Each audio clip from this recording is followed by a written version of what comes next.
miserable Monday. And make no mistake, to all you dolts out there, this is a miserable Monday. For both teams and Jet fans, I know it's been forever. I know you haven't been to the Super Bowl since the man walked on the moon. I know everything else. I'm sorry. I know you got beat by Buffalo 40-14. I know your superstar wide receiver is pissed off. I know everything that's wrong with that freaking franchise, but we're going to push you off just for a second, and we're going to focus on the absolute disaster that is the New York Giants. And we can say anything we want, man.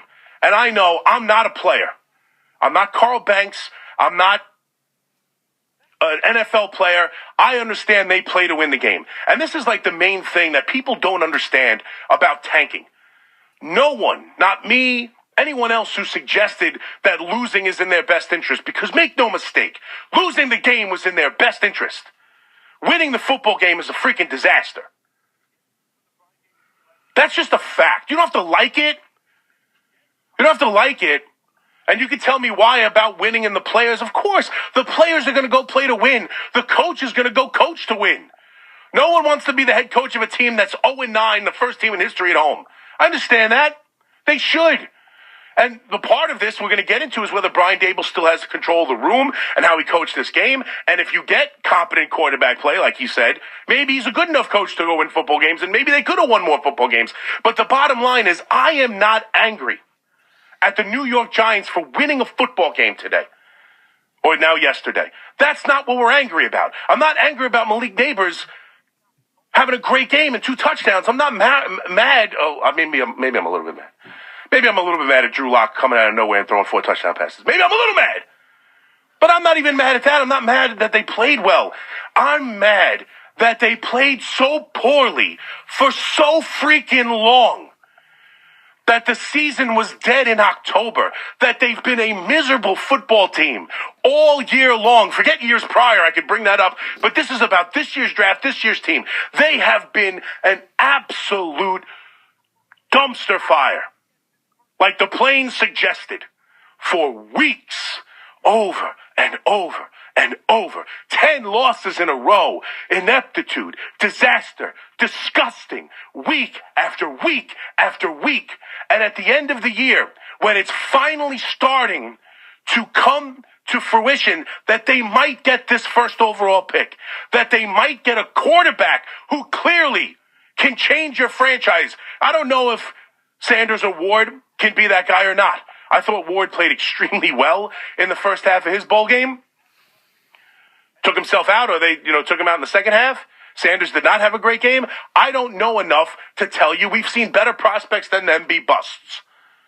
It's not about that necessarily. It's about getting having your choice of the quarterbacks. There's only 2 in this draft pretty much. And having Brian Daboll and having this team be able, it was right, some excitement. The idea of possibly getting the franchise changer. And this is when you decide to play good football after all the crap you've put me through, after all the crap you've put us through all year long. Now you decide to win a football game. And there are Giant fans and people on the radio and television telling me I should be pleased with it? That the Giants got their 3rd win in week 17? I should be pleased with it? I got Sean O'Hara and I love Sean. Anyone connected to any of those, I love him. I think he does a great job. But he's in the postgame talking about how, this is a great win because it's a referendum on what they're doing. A referendum on what they're doing? It's the 3rd win of the 17 weeks they've been playing. Now we can all look and go, hey, it actually does work. Are we serious? Because you played a lousy Colts team who didn't show up defensively at all? I mean, the Giants have played for 17 weeks, 16 games, right?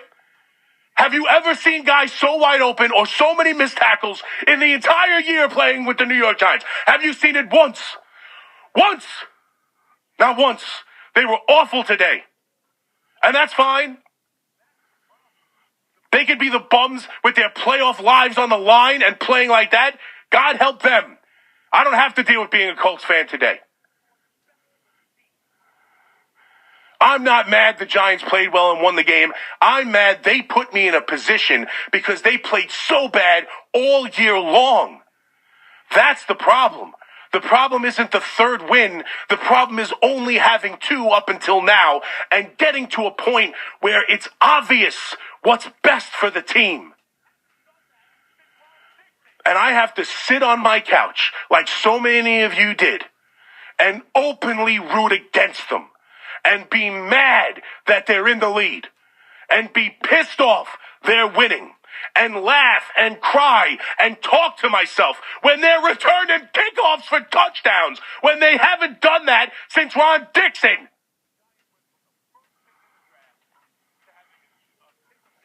That's what's frustrating. That's why it sucks today.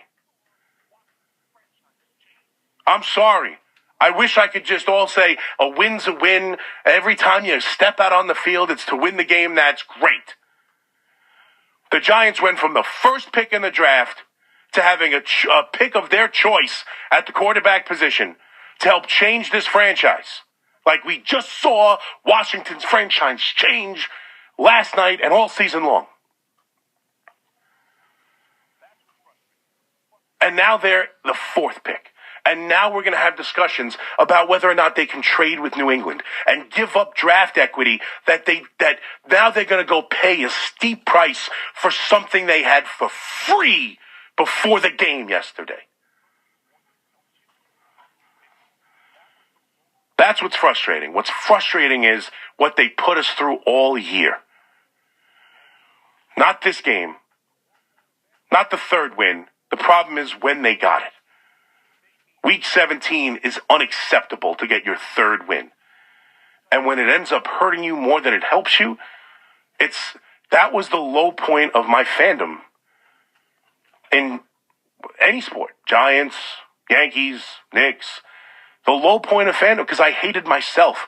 The Giants made me hate them and made me hate myself. Because I know what's best, and it sucks rooting for what's best. It's miserable watching them win and being upset about it. And I didn't do that. And you can say it's my choice all you want. It's not my choice.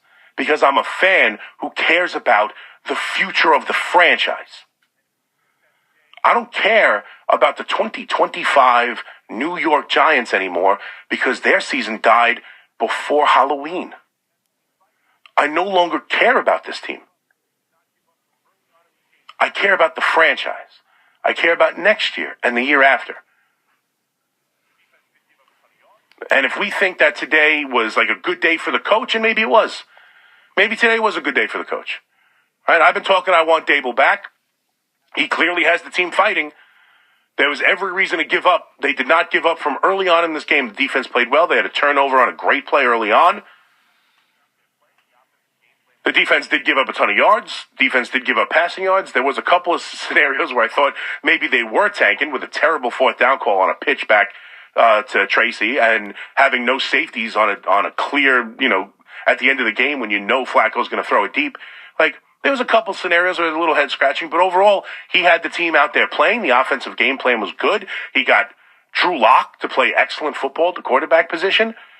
So if you're looking for reasons to keep Brian Daboll, sure, I can sell you on some things in this game. And I guess that's what we're going to look to now. We're going to say, well, clearly on some level, he's got the team playing. So if you were that the team is lost or he's lost the team, that's clearly not true. Great. Because he told you in the postgame, when asked, what'd you think of this offense? Well, when you get good quarterback play and you don't turn the ball over, you might have a chance to win. Great or good quarterback play. They haven't had it in 10 years. That's what I wanted, and I'm looking at it right now. The 4th overall pick. And we'll talk about different ways they can get to the top. The Patriots, clearly, I would think, not drafting a quarterback. What are you going to have to give up to move up to 1 or 2? to secure one of these two top quarterbacks in this year's draft, what are you going to have to give up? Because whatever it is, this Giant team has too many holes to be trading away draft picks for something they had for free before the game started. So I get it. I'm a Giants fan. I watched the Giants play football yesterday. I'm supposed to be excited they won this football game. I'm miserable about it. I'm miserable at what they put me through this whole year and put you through to the point where you're flying planes over the stadium. If you thought this was a good day for the New York Giants, you're out of your mind. This was a miserable day. It's just, I understand. I heard, people tweeting me. I saw, Bob Papa saying the Twitter GMs need to stop this. It's about winning football games. It's not. I totally disagree. It's just not. At 2-13, it's not about getting to 3-13. It certainly is not. I get why the players do it. I get why the coach wants it. This is what they're doing. This is what they do for a living. I get it. They're too close. They don't have the ability to see the forest through the trees.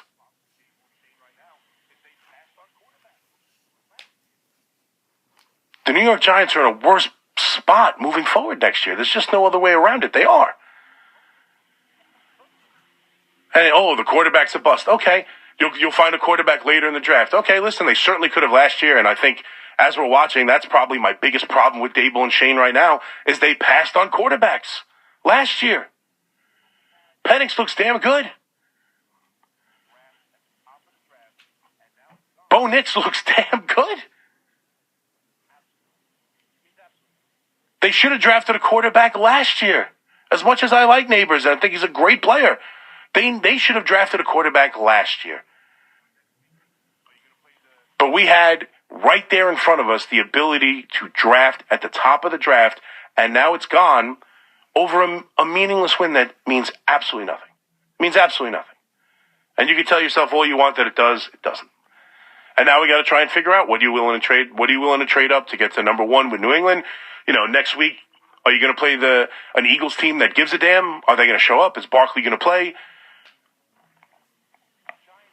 You got to hope, the Tennessee Titans, who I think I saw a favorite in this game, you need people to lose. You might have to trade up to do it because make no mistake, the Giants need a quarterback. And when you're at the top of the draft like this, you have to draft a quarterback. Don't tell me trading back and acquiring picks. Nonsense. The Giants need a damn quarterback.